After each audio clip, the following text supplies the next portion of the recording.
How should I explain how excited I am?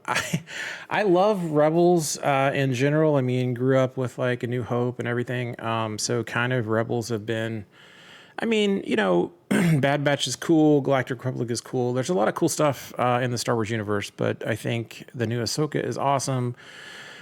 But yeah, just for me personally, I still don't understand where Red 5 is in the game, but, we're getting closer. We're making progress. Leia's here. A GL Leia, I think, is an awesome add to the game. Like a Signet Mando in the future would be a really cool, like, bounty hunter or scoundrel add, but I think this is great from a faction standpoint.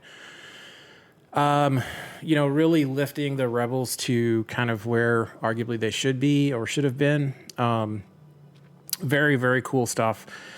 So yeah, like I said, let me take a look here and let's walk through this kit. I moved my mic or my camera over, so hopefully you can see a little better the kit itself. But yeah, this art is really cool. It's interesting there. I don't know that there's going to be any Ewoks in the ideal squad comp, but I do like the concept of basically having Leia, surrounded by her peeps in the forest and the Ewoks being part of the community that's really supporting her and her activities on the battlefield. So I think that's a cool graphic, and you can see some of the abilities, the ultimate and stuff do call out to the indoor antics. So we'll get into that as well. But so let me do a breakdown here.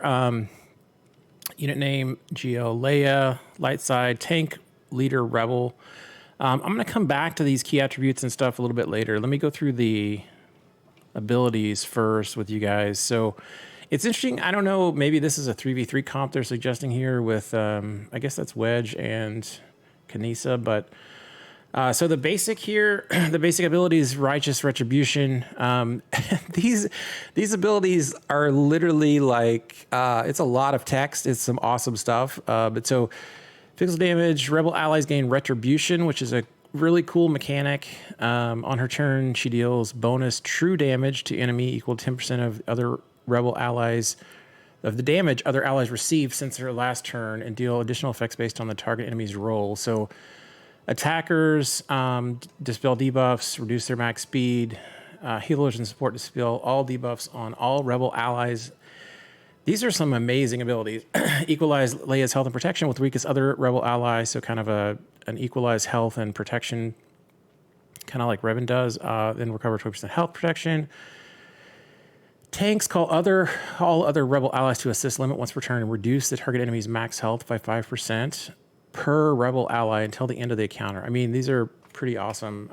Pretty awesome for like just a basic ability. Yeah, it's pretty good stuff. So let's take a look. The next one is the first special ability is Rebel Ambush. It's got a cooldown of 4. You can see the final text here, and the animations look cool too. So she basically is hitting them with a stick. It's like she stole Wicked stick or something.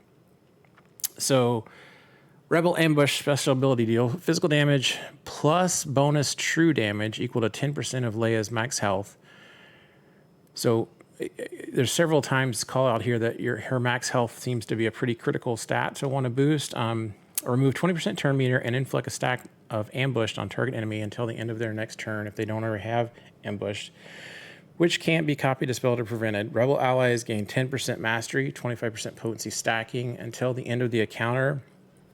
This ability can't be evaded or resisted. So, I mean, this is also huge. Gaining 10% mastery and 20% potency stacking for each rebel ally is a pretty big boost. Wait till we get to some of the R2 stuff here later, though.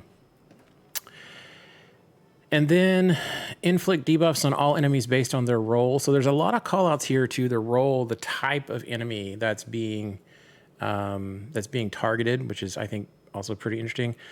So I think the idea is that it is a call out to her tactical awareness on the battlefield and her offensive nature of being able to target enemies that she's trying to target, and doing The stick is better than bacon, I think. Yes, I think the bacon was in some of the earlier animations, if I'm not mistaken. I think they decided to pull that out just because the bacon lobby, I think, would be upset about that.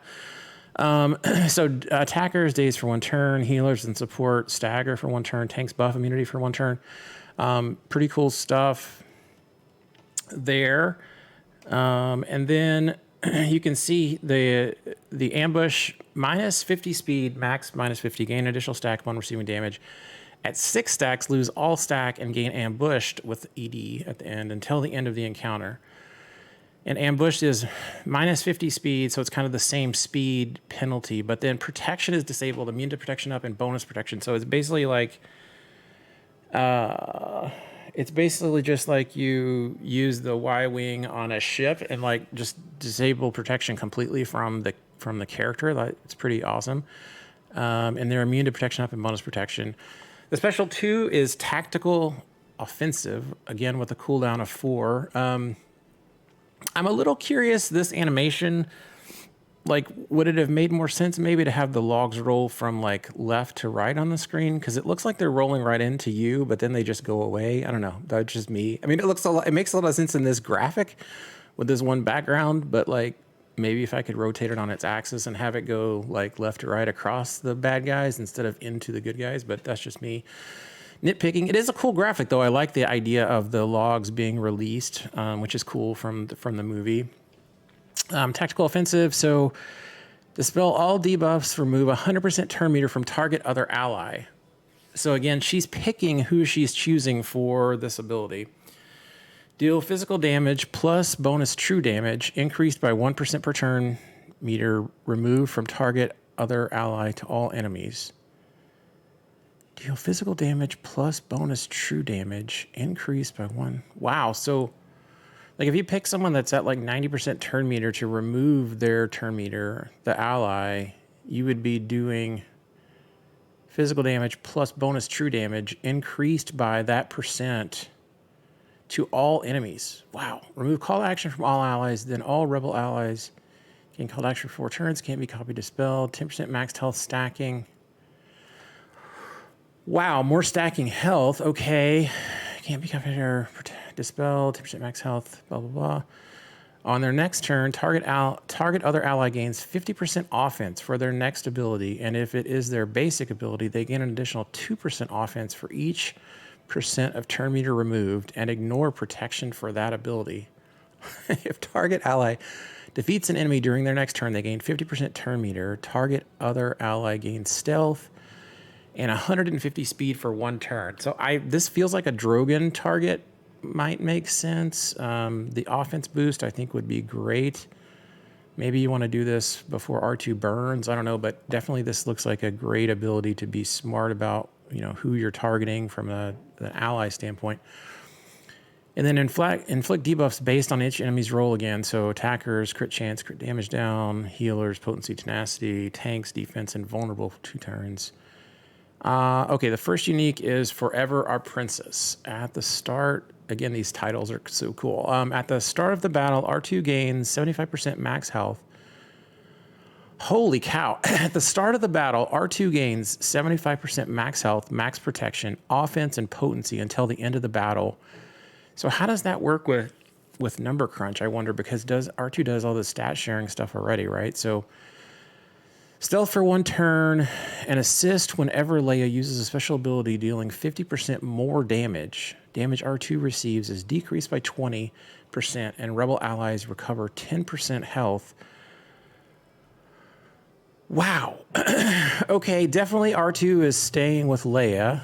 The next paragraph says, if all allies are rebels, at the start of her turn, each enemy's turn, Leia gains Fearless if she didn't already have it, until she receives damage, which can't be copied, dispelled, or prevented. Whenever an ally's turn ends, while Leia has Fearless, she gains 2% max health.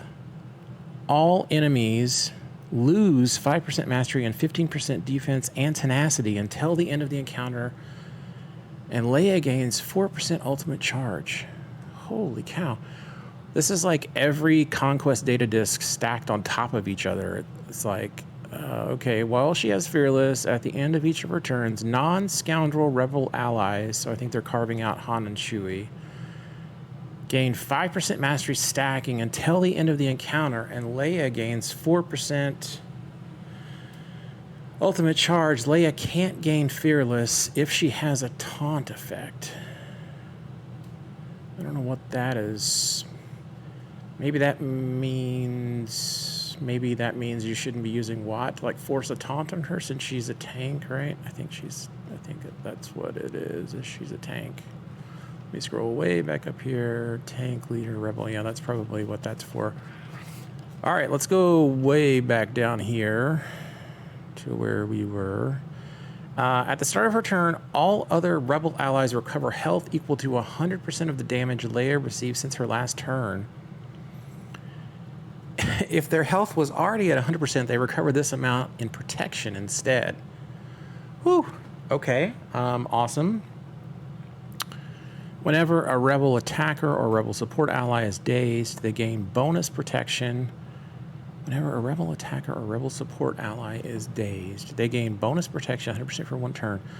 Whenever an enemy is ambushed, all rebel allies gain foresight for one turn. And whenever a Jedi rebel tank uses an ability on their turn, Leia assists. So they had suggested in the Crumb stream, likely Old Ben and Kanan with Drogon and R2 are kind of this general suggestion. There may be some reason to plug other tanks in, but I think it feels like R2 and Drogon are like basically required, and then the other tanks are going to be kind of, there may be some variance, but just my initial thoughts. Okay, Fearless. All enemies are immune to expose and fear. All allies have 50% offense and tenacity. Wow. Immune to expose, resistance, and fear. Sith Empire. Okay, that sounds lovely. Unique to Galactic Legend, Zeta. Okay, this is probably just the boilerplate GL stuff. The unit takes reduced damage, blah, blah, blah. Massive damage from destroy effects, are immune to stun effects. So like if Nihilus tries to annihilate them, right, Meathead, like the recovery is nutty and I'm here for it as well, man. This is crazy. Wow, I am so excited about this this faction, and this kid is awesome, man. Wow, nice work, guys. Unit has 10% max health, max protection per route, land power level, blah, blah, blah. This is kind of the standard GL stuff, okay? Leader, I know. All rebel allies have plus 40 speed. Okay, that doesn't suck. Non-scoundrel rebel attackers gain 25% mastery, 50% max health, and max protection. Holy cow, Jedi Rebel tanks gain 100% defense for 2 turns at the start of the encounter, protection up for 50% for 1 turn whenever they taunt, and deal bonus true damage, 20% of their health whenever using a basic ability against an ability with protection up.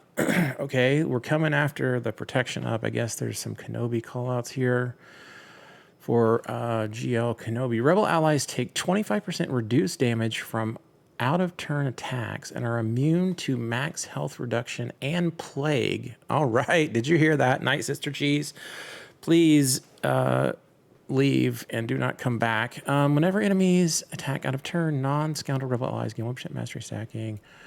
The start of each rebel ally's turn, dispel foresight and stealth from all enemies. Wow, okay. Talon, you are no longer unable to be targeted.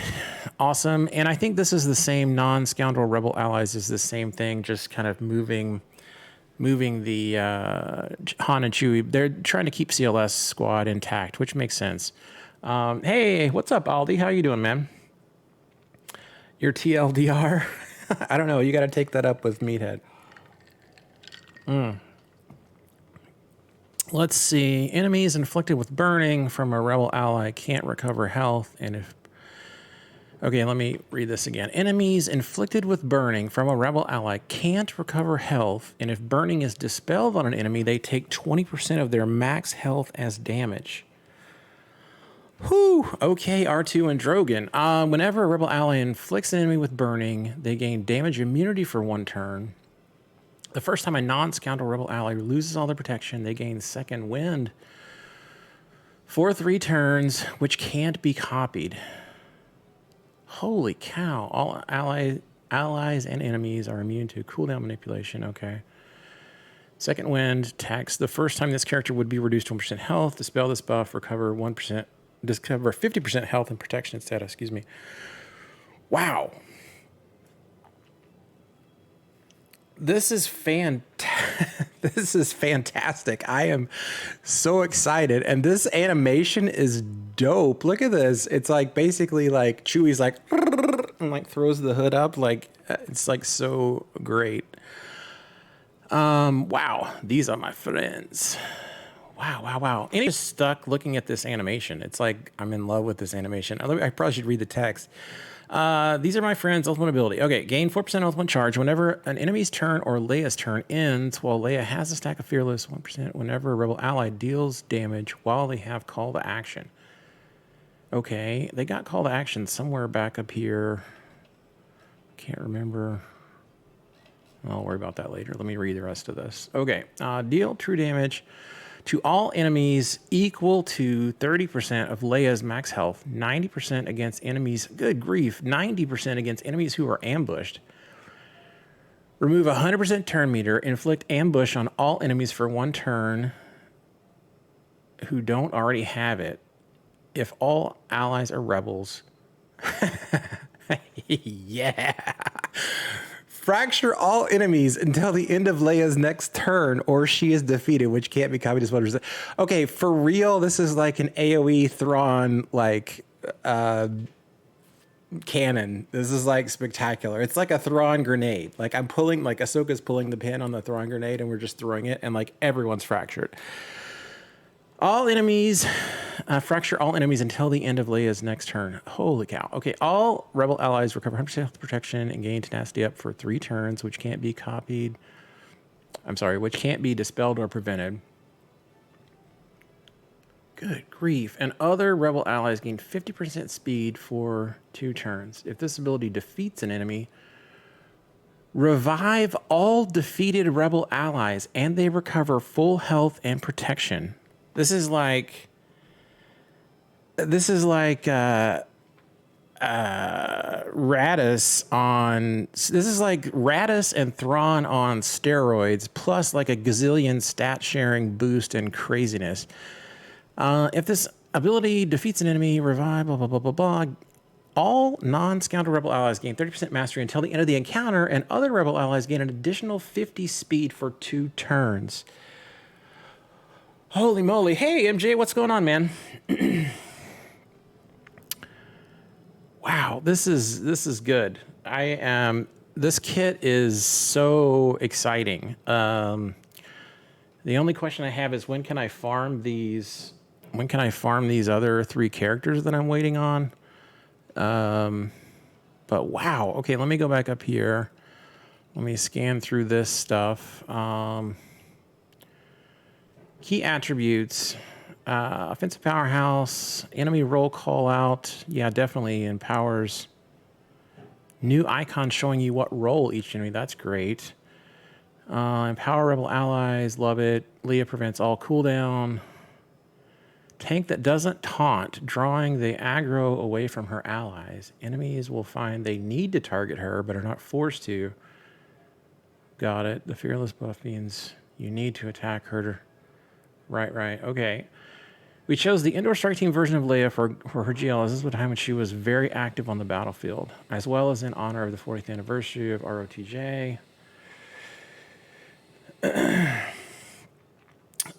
Let's see. Like she's ambushing you, you can't hide from her squad. She tries to level the battlefield, stopping cooldown, getting around taunt. You got to face her head on, dispel foresight.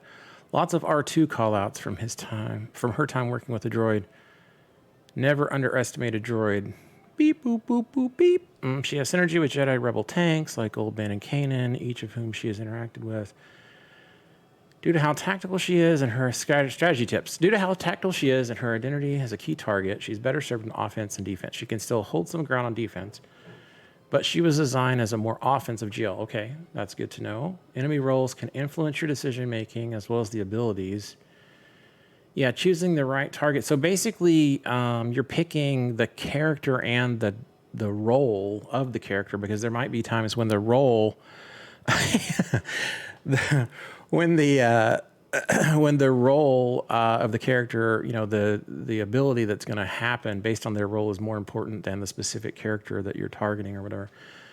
Damage the squad receives is a big mechanic. A percentage of allies receive damage gets converted to bonus true damage. Love it. Love it. Now you guys are making me hungry. I mean, for real, I'm going to have to run to the border now. Is that what's going on? Tactical, offensive, your choice picking which character loses TM. Add some complexity. Watch out for stun. A hard-hitting unit like Captain Drogon can almost one-shot most units, but this ability has trade-offs. Fair enough. Nightbot, go home, you're drunk. I do not. Why is it doing that again? Leia squad can have a ton of out-of-turn attacks between Drogon R2 and Jedi tanks. Leia also applies Retribution for even more attacks. Love it. Keep call to action up is important to generate ultimate charge. Can also gain ultimate charge from Fearless. Okay. Why do we gain 3PO and choose unique? Yeah, that's fair. A Separatist GL would be awesome. I would really love to see like Grievous or Dooku or somebody. Does ambush decrease speed stack beyond -50? Right, only -50 it says. Bonus damage, no protection. Only applies to the first attack instance of damage. If they use basic twice, like console the second instance. Okay. Can second wind be dispelled? Yes, it can. How does Forever Our Princess stat bonus impact? Oh, here we go. How does Forever Our Princess stat bonus impact R2-D2's number crunch? Forever Our Princess stats are applied to R2 before. Whew. Okay, that's huge. That's really big. New role icons, call out, CLS. Okay, that stuff all makes sense. So I want to look at this Forever Our Princess stats. Where is it? Here it is. Unique one, Forever Our Princess. At the start of battle, R2-D2 gains 75% max health, max protection, offense, and potency. Then we get R2's number crunch ability kicking in, which is like bonkers, crazy town. Whew.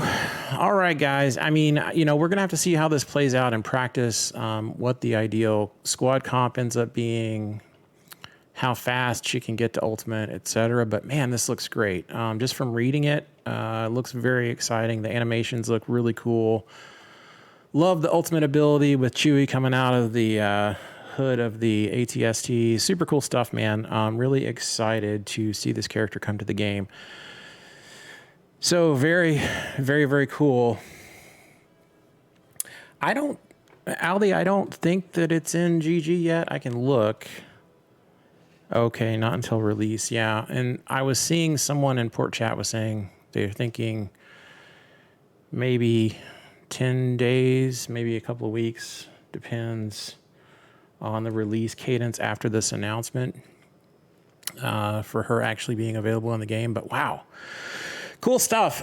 So yeah, hopefully if you're watching this on YouTube, come over, hang out on Twitch. If you did enjoy the video, like, subscribe to the channel, really helps. It's free on YouTube and will really support the channel and these cool videos. If you enjoyed it, leave some comments in the video as well, and I'll try to get back to you. Really appreciate it. All right. Sweet.